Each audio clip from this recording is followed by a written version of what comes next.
Okay. Okay. We are gonna get started. So this is the presentation, Optimizing Fully Remote Teams. I am Sarah Frost, and this is Leslie Kern coming to us from Vermont. Okay, I'll let Leslie introduce herself first, and then I'll introduce myself. Hi, everyone. I'm Leslie Kern, and I'm the manager of instructional spaces and technology. I manage both the instructional spaces, which classrooms and labs and things like that, as well as the instructional technology team, which is Canvas, media management systems, and third-party tools. And I've been with UCSC since 2015.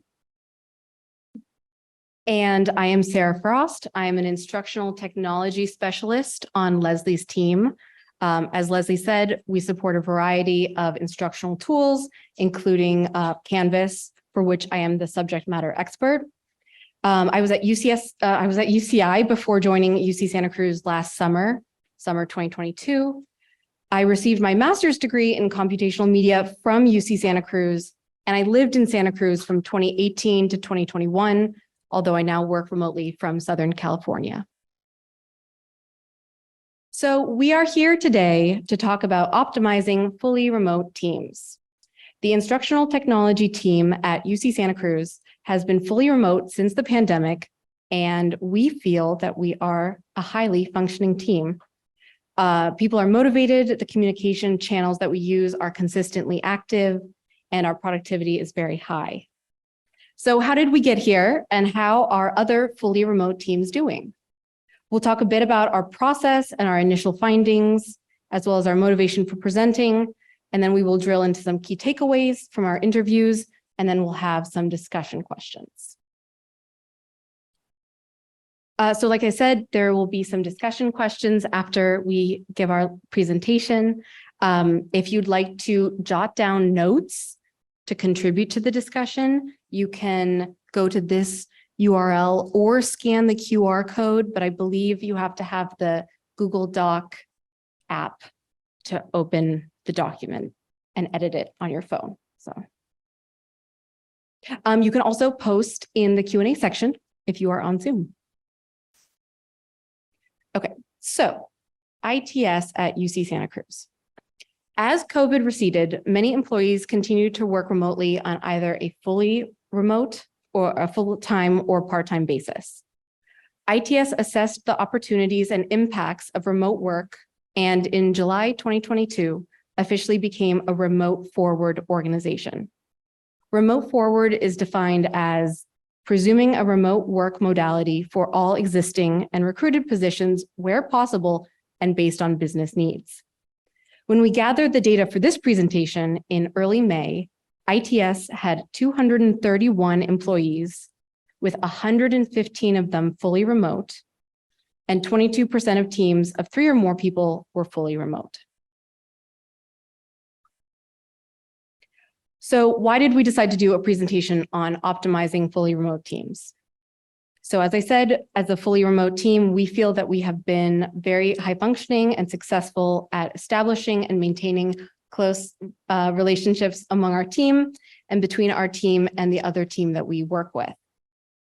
We attribute this to the opportunity for staff to connect in non-product focused meetings, overlap in job functions and knowledge of the products we support, and common personality traits between team members, including passion for the work of supporting faculty and students, strong communication skills, and attention to detail.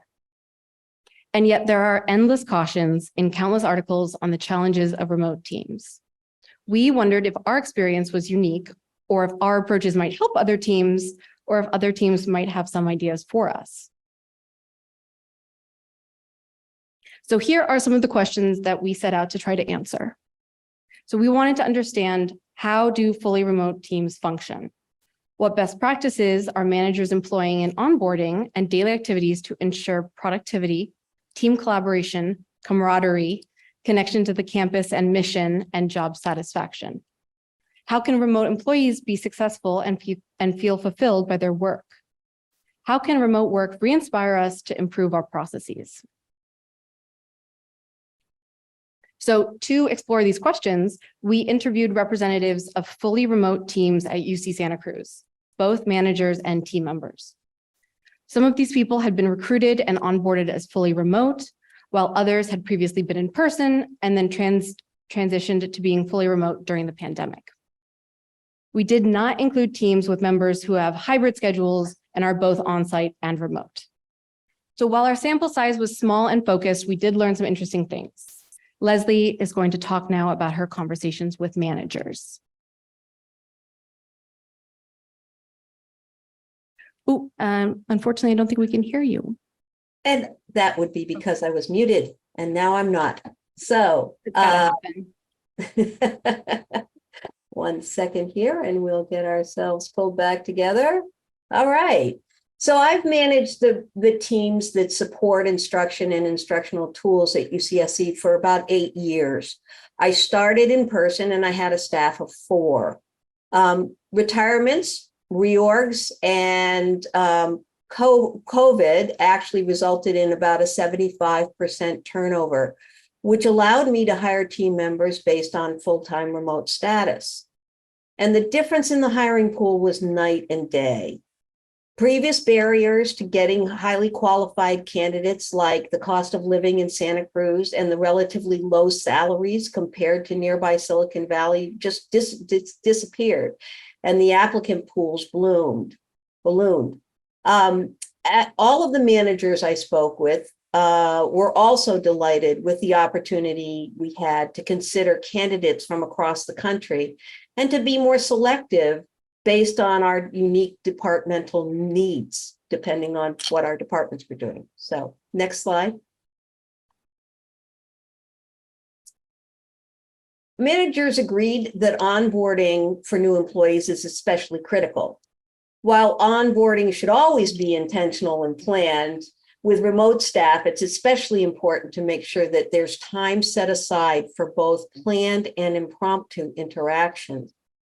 It's also important for the manager to be highly available, but not always present. Staff need time to develop and build their relationships independently around both the work and non-work topics. Also, try to ensure that not every interaction you have is transactional. Take time to just chat with people. Getting these times set aside can be especially challenging for teams where each team member's work is very distinct. For a team like mine, where everyone is doing similar job functions for different instructional products, we were able to do things like use our daily office hours for our clients to also facilitate the staff spending time together, working through technical issues or just chatting. There's plenty of time when no faculty came into office hours, and even when they did, with the creative use of breakout rooms, we could really optimize this time. One of the other managers I spoke with offered these tips for onboarding. First, consider extended lunch hours and interactive activities for the team. Second, make sure that the new hire has a list of people to meet with and talk with. Consider assigning mentors or buddies that are outside the team to give them someone outside the team to engage with.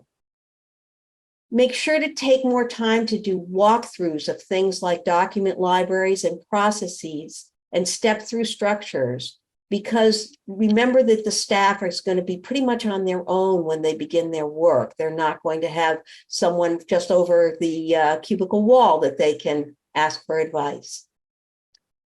Another point was to have team members reach out and schedule individual meetings, because it really is all about the relationships. And be sure to strongly encourage them to learn and know the org charts. Next slide. So it's no surprise that a predominant theme in our discussion was that communication is key. Teams are using some or all of the following communication tools. For synchronous communications, there's Slack, Google Chat for both groups and direct messages, and SMS messaging to phones. For asynchronous communication channels, it's primarily falling to email and shared documents, although some teams have reported that email is used very infrequently within their groups, that their email is primarily being used for external communications. All of the teams are also holding different tiers of meetings, project team meetings, operational meetings, one-on-one meetings. And the cadence of those meetings can vary from weekly or bi-weekly or sometimes monthly. But the goal is to ensure that there's frequent opportunities to interact while still allowing enough appropriate time for getting work done. Next slide. So managers sometimes feel that it can be more daunting to address performance issues with video conferencing as the only way to meet.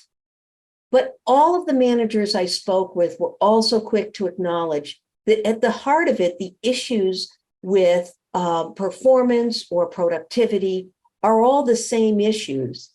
Some of them are actually finding it easier to focus on evaluating a team member's productivity through the work produced and the timeliness of completion. Because when we're all remote, the noise factors like attendance, overheard conversations, and other anecdotal information are simply not present. So you can really key in on, is the work being done? Is it being done well? And is it being done in a timely manner? As well as the type of work that your team is doing, personality types can also factor into the manager's sense of comfort with understanding status and progress. Some staff are highly communicative and others need to be prompted and encouraged. But again, these challenges exist regardless of the work modality. It's the strategies that the manager uses to address them that are being adapted to the remote modality. When we asked the managers how they know what their staff is doing, managers talked about the importance of tracking assigned work, having regular check-ins, and looking at the quality of the outcomes in the expected timeframes. Each manager emphasized that they could not use a one-size-fits-all approach to keeping up with what their staff were working on. Next slide.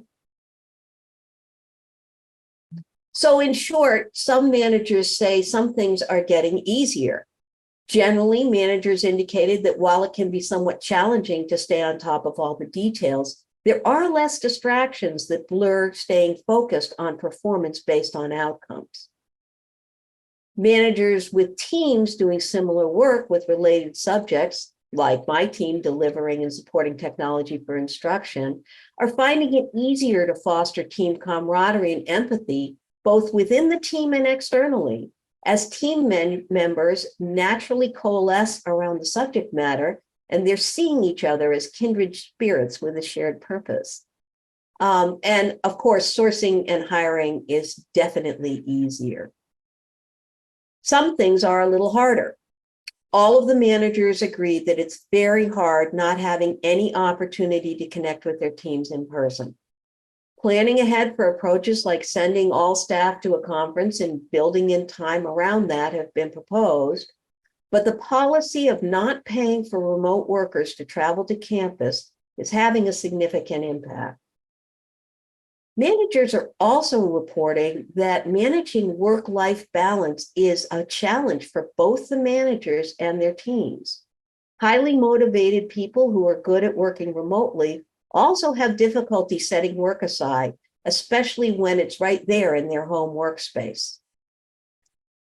Lastly, most managers are concerned about how to engender and maintain a sense of connection to the campus, a sentiment that team members have also shared.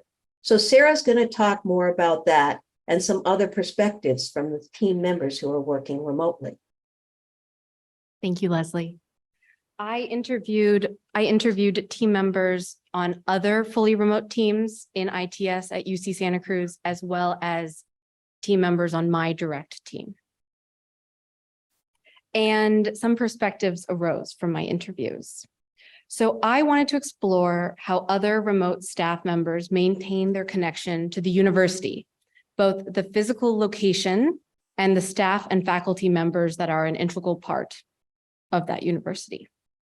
So how do staff stay connected?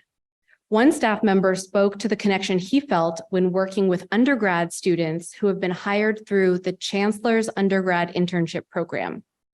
CUIP supports students in internships in various programs and departments throughout the university. The students also attend a two-unit leadership seminar during the academic school year. This staff member had supervised several students in the past few years and always looked forward to the events associated with the program, some of which he attended in person and some of which he attended over Zoom. Another staff member that I interviewed works in human resources within ITS, and so doesn't have much interaction with students or faculty. She talked about making time to chat casually with other ITS staff who are more student-facing. She identified an ITS staff member who works more closely with students and faculty, and she schedules time to talk with him when she wants to reconnect to the mission of the university. I am very lucky in that I regularly interact with students and instructors and feel very connected to the mission of the university. I was able to travel to campus in April to meet some team members for the first time in person, and the experience was overwhelmingly positive. I met a team member who had been hired only a few weeks earlier. This was his first time in Santa Cruz visiting the campus, and I had a great time showing him my favorite spots. He told me that visiting campus really helped put our work into perspective. It may not be feasible for everyone, but I highly encourage remote staff to visit their campus. So in terms of synchronous communication, some staff members that I interviewed found it very important to have a regular standing one-on-one meeting with their manager. A weekly or bi-weekly one-on-one allows for more general check-in. Multiple topics can be discussed. However, another staff member expressed that he preferred not having a standing one-on-one meeting and wanted to just set up time to meet with his manager as needed, because it meant that he did not feel like he had to wait for a one-on-one meeting if a time-sensitive issue arose. So the next bullet point is regarding meetings focused on projects or products. Everyone that I interviewed brought up Zoom fatigue, and for my team members, some weeks we have 15 or 18 hours of meetings. One of my team members expressed that he likes being invited to meetings that don't directly involve him, so he can listen and stay aware of what's going on more passively in the background. But I know that that's frustrating for people who need uninterrupted blocks of time to get into the flow and get work done. So as I said, Zoom fatigue came up a lot in my conversations with staff. So on this note, several staff members expressed a tiredness with compulsory? That seems wrong. Virtual social events. They found separate social meetings to not be the best way to interact with coworkers.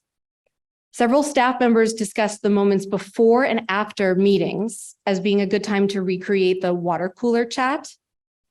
This is the time where chatting is very optional. Staff members who don't want to interact can keep their camera off and stay muted until the meeting formally begins, or leave immediately after the meeting ends, but those who want to interact can do so. One staff member I spoke to told me that his team tried virtual happy hours, and those weren't very successful.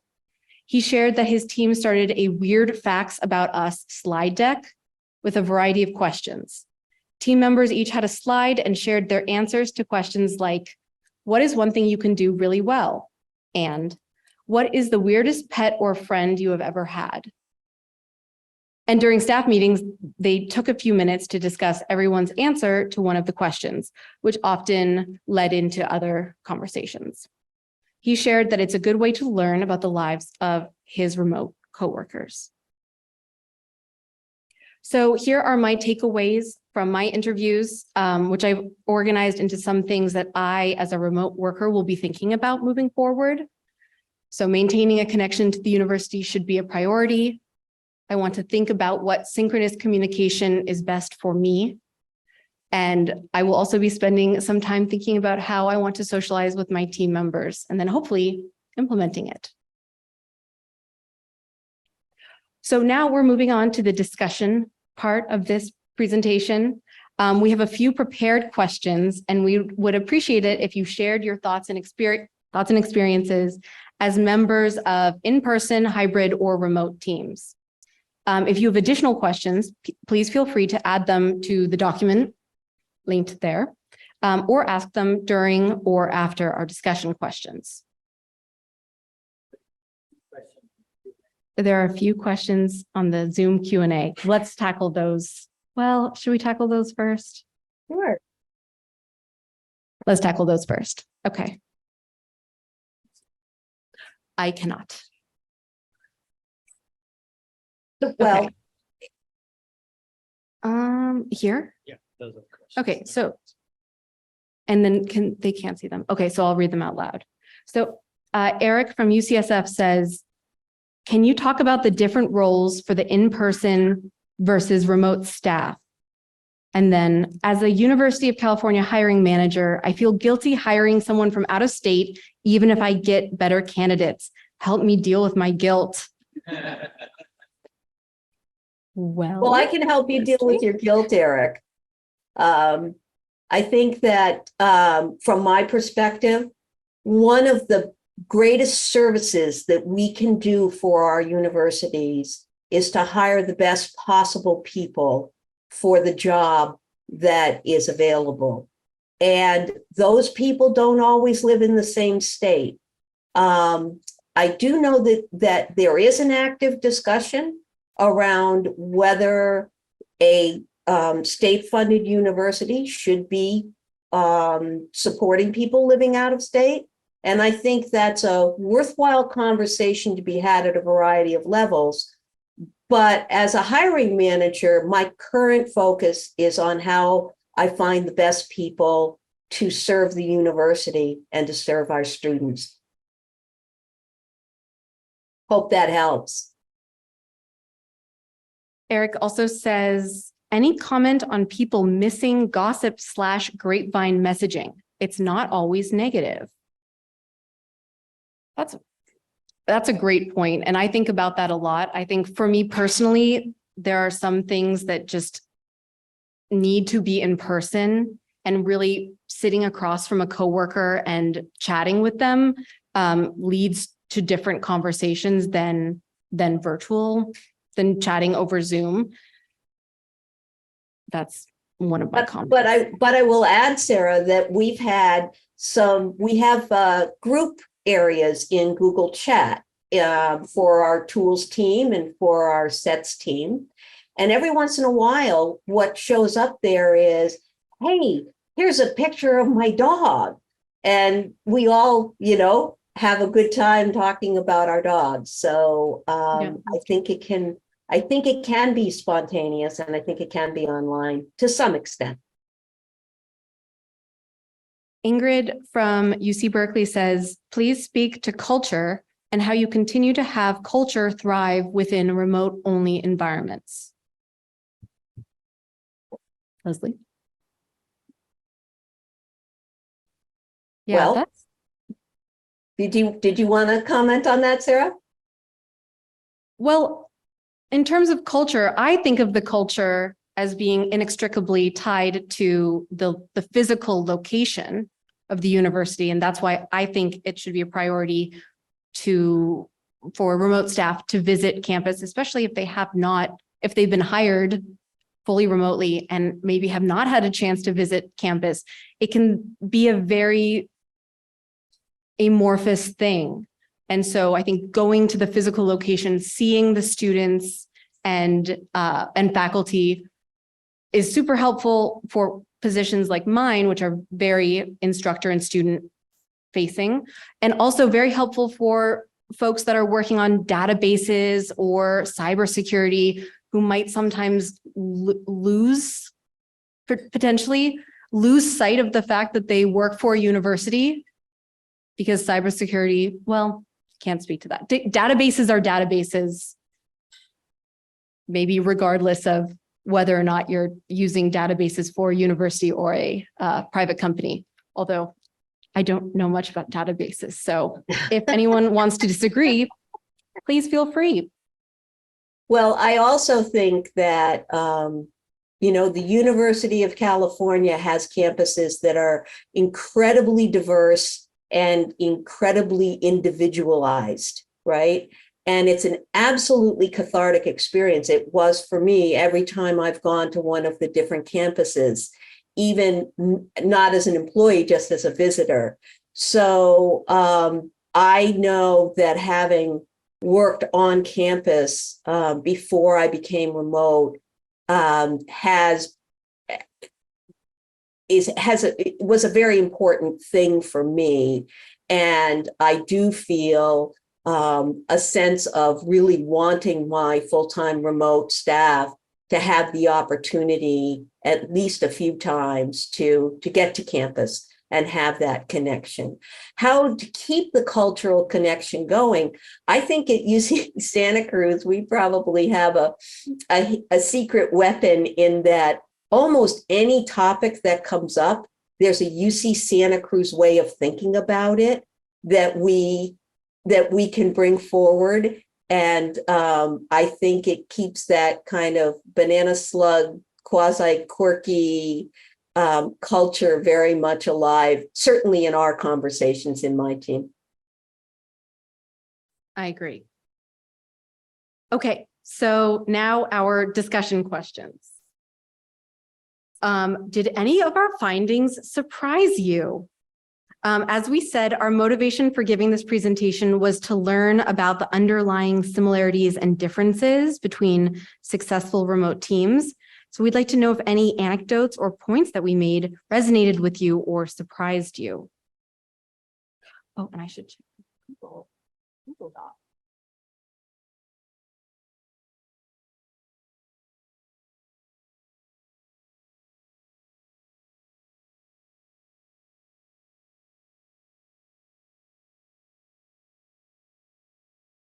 Oh, okay. Okay, we got a lot of streams. Okay. Oh, well, this is another question. Okay, so let's circle back to this. Let me see what the question is. Okay, come back to that. Maybe nothing surprised anybody.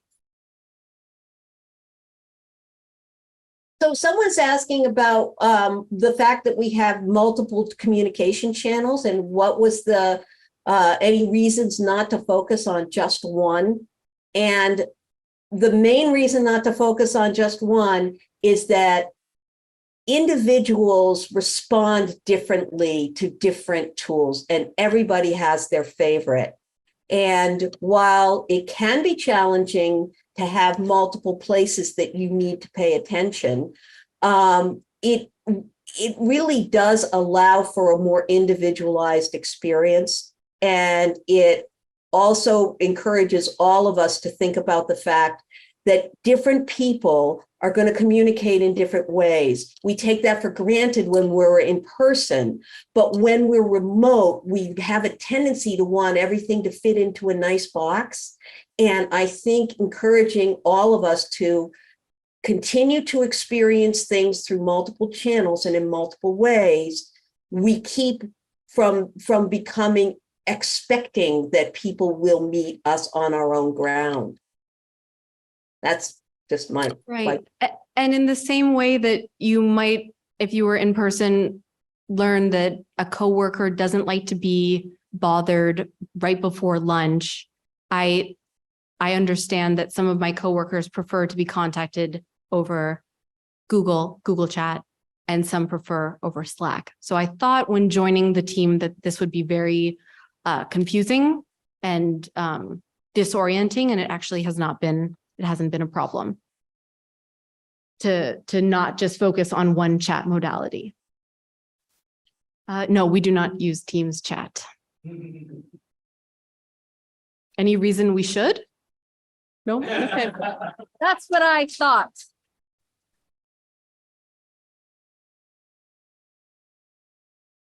Oh. Yeah, so to the point, Are remote workers less visible so as to not likely, not as likely to be tapped for growth opportunities and promotion? I think about this a lot as somebody that's kind of early on in my career. What else is being done within the bigger organization, ITS? And what could I be learning from other teams that we might not think to interact with? And so that's why I'm glad that we have ITS wide events, meeting, like more formal meetings, and then social events. And why I'm just very glad that there are some opportunities to interact with other teams, although probably not as many as I would like, but it also can be difficult to interact with other teams when there's no reason to in a completely in-person setting. We've been very fortunate that the folks in our teaching center have partnered with us really strongly. So we have, ever since COVID, been meeting fairly regularly, not regularly as in scheduled, but we've been invited to their team meetings. There's a peer-to-peers conversation that's always got a technical topic that we're all invited to. So we've had a lot of good opportunities to get get some different perspectives, and they come to a lot of our meetings as well to get updates on Canvas and on our media management system. And yet those meetings don't always stay on the technical topics. So I think we've been really lucky. But I do think that the visibility of the team and the team's work is something that I also think about, and how I can ensure that other teams are seeing and interacting with my team. We have an in-room comment or question, so we'll do that now.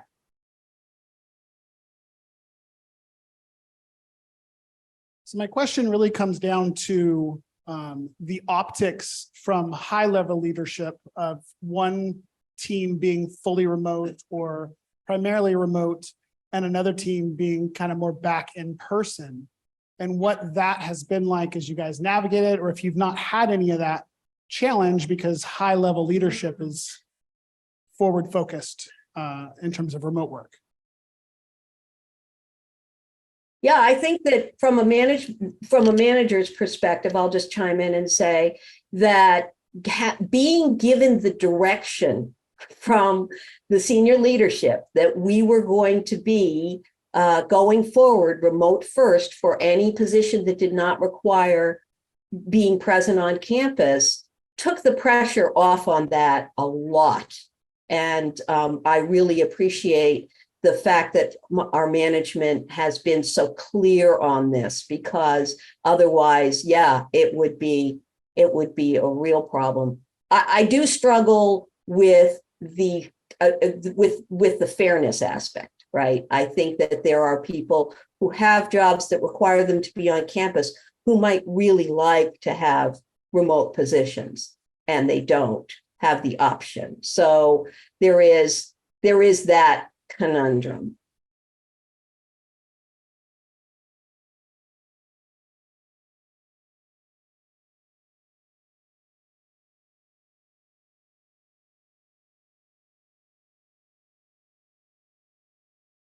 Hello, I work for Berkeley Student Affairs IT, and we went fully remote right after COVID. I like a lot of IT organizations across the different campuses. And one of the things that kind of evolved out of that, because real estate is such a prime asset to have here on the campus, was that it was a win-win, not only for us to go fully remote that could do our jobs that way, but also for that office space to be returned back to the campus to be used by people that have to be on campus, even to the point of giving them a better functioning environment, you know, fewer cubicles, larger space, you know, conferencing capabilities and all your conference rooms and stuff. So it's actually been a win-win for those that have had to stay on campus and those that were able to go fully remote. And we've also been able to, for the most part, shut down off-campus offices that we had to rent, lease, in order to house all of the IT staff. I think it's been a tremendous cost savings, and it's also been meant that the people who are working on campus are actually on campus with their coworkers, and the people who are remote, and we don't have this kind of like no man's land that people were relegated to. Yeah, that's a good point. I think it's important to remember that at UC Santa Cruz, we are very space constrained. And so before the pandemic, ITS had rented office buildings off-site several miles away from the campus. And so the thought of having to go to work in person, but still not be on the campus, be several miles away in an office building, that doesn't sound like something that I would want. So that's a very good point. Yes. Yeah, I had a question about, I've been onboarded into 2 different campuses, 2 different jobs, and remote, both of them. And one of the things that I've found is I'd like ideas and suggestions for being the newest member of a team or the first that was remote. A lot of the team members, most of the team has been there forever, 10 years, 5 years. And as a new person, they have no awareness, or it's not that they're unkind or ill-willed, but they really don't know what I don't know. And I'm curious what tips or other people in the room have for bringing somebody who doesn't have any of their experience in creating connection. And we only have Zoom or Slack. I love Slack, but I think that's a really big challenge. And it's much easier when you have a team that's maybe half of it's have left, right? 50% have left. And now everybody's new and we're all excited to be there. But I think I've seen it twice now, and I'm curious if that's what other people have experienced. Yes. 1 second.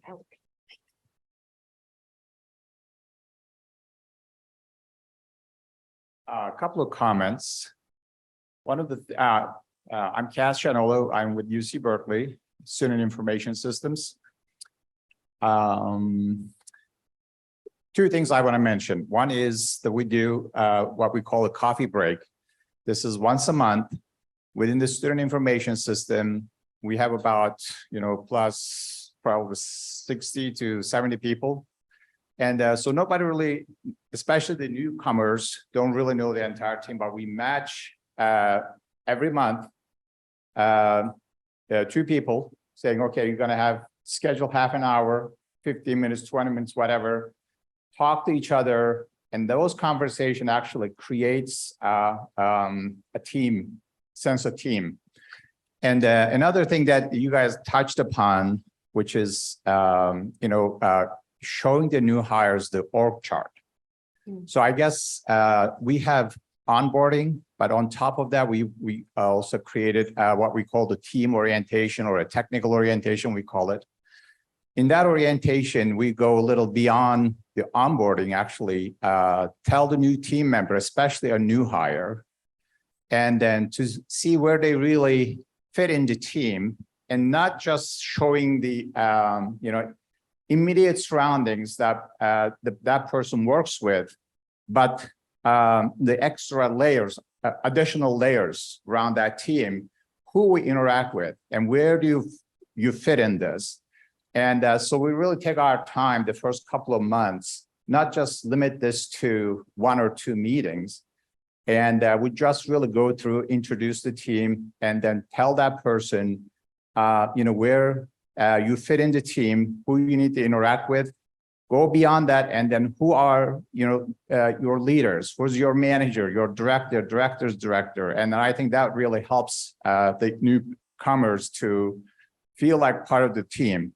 And also, as since I'm a kind of a lead in the group, And I encourage our team members to meet with the new person face to face. What I mean by that is either Zoom or whatever the communication device they have, not just really emailing or texting. I think that the first several months having those meetings really help the newcomer welcome to the team. So those are the things I want to mention. That's great. Thank you. Yeah, hi, Louis Zioli, UCOP. Just want to address some of the things we do with new hires. We have the new hire buddy, right? I don't know if you do this at all the campuses and stuff, but I've buddied up with a number of newcomers since we've been fully remote. And you just, you schedule time during the first week there. It's a busy time for them anyway, but you find time, get on Zoom, introduce them to I've done this for both people on joining my team, but joining other teams also. And you schedule other Zooms with other team members, say, hey, here's everyone on like the DBA team, or here's people on operations teams, whatever it is, get them around and you're their point of contact. If they have questions, like, oh, where do I submit my timesheet? Whatever it might be, but you just make yourself available. And it's like an assignment, it's a volunteer thing, but I've always gotten great feedback from the people who I've, buddied with, they feel, I think, more welcomed to the organization and get to know more people, right? Because it's not just the one-on-one thing. Like I said, you schedule a meeting with members, the whole team where you can make it happen and stuff. And I think that's been pretty helpful. Just share that. Hi, everyone. I'm Vivian. I'm a student actually at UC Berkeley. And I guess that comment about Zoom fatigue actually got me because I did start college on Zoom online. And eventually one day, hopefully I'll be a new hire. And it's more of like that vision I have of like being someone who doesn't want to indulge in like a way out of uncomfortableness. So like when you start a job, there's a learning curve with like being a part of the community and talking to people of all different types of backgrounds and ages. And I fear like that if there's no mindful way of starting a remote work, being an employee that way, that I'll lose some valuable skills as like a human being. Like one thing that surprised me was just like the success rate of your breakout rooms. I don't know if you've ever no, it's really just like students. It's so awkward to be forced into a breakout room and you're just like, right, no one wants to do this right now. No. So, yeah, this is just like my comments on like, I'm here because I know this is a potential future of mine, but it is like certain worries I have being this young. Yeah. Yeah, that's a really good point.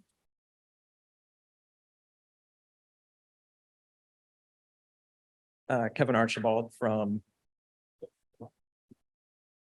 UCLA Student Affairs IT. I've been a remote manager even since before COVID. So I had a few lessons with hybrid teams. What didn't work out well for us, and maybe some of you were experiencing that, was having remote meetings with half the team on site and half of them remote. Because anytime you put 5 people in a room and 5 people remote, there's a imbalance between the level of conversation that happens between those two groups. So one of the changes I made, especially for new employees as well, is if people are on site with the hybrid remote team, everybody sits individually with their camera on themselves. If they're all in a conference room, individual cameras, or usually now they just end up at their desk. So everyone has a level playing field in terms of how they're able to communicate. But also with new staff, I make it a very apparent up front that for the first month, we'll meet with you daily for a short period of time. And then it's going to taper off to whatever the normal cadence is. That way people don't feel like, oh my gosh, my manager is going to meet with me every day for the rest of my career. That's going to be terrible. No, it's really just to get onboarded, to get to know, to ask those questions. And some of you, if you work in operations as well, we do a daily stand-up, but I stress 15 minutes on video only, and then the meeting's over. I don't want that to become fatiguing, but that creates that water cooler talk or that brief interaction. And like I said, everyone's equal in that moment. So for the few staff we've onboarded since, that's actually worked pretty well in getting them integrated into the culture of the team. Thank you. Thank you everyone so much for this. That was great. Thank you for participating and for attending our presentation. I think we're at time. I think Leslie and I both have lots more thoughts about this. So if you'd like to talk to us, I know we didn't get to everything in the Google Doc and I apologize. But this Google Doc is still here, so we can, can become a living document. And yeah, have a great day. Thank you, everyone. Thanks, Leslie. Thank you, everyone on Zoom that participated. Okay.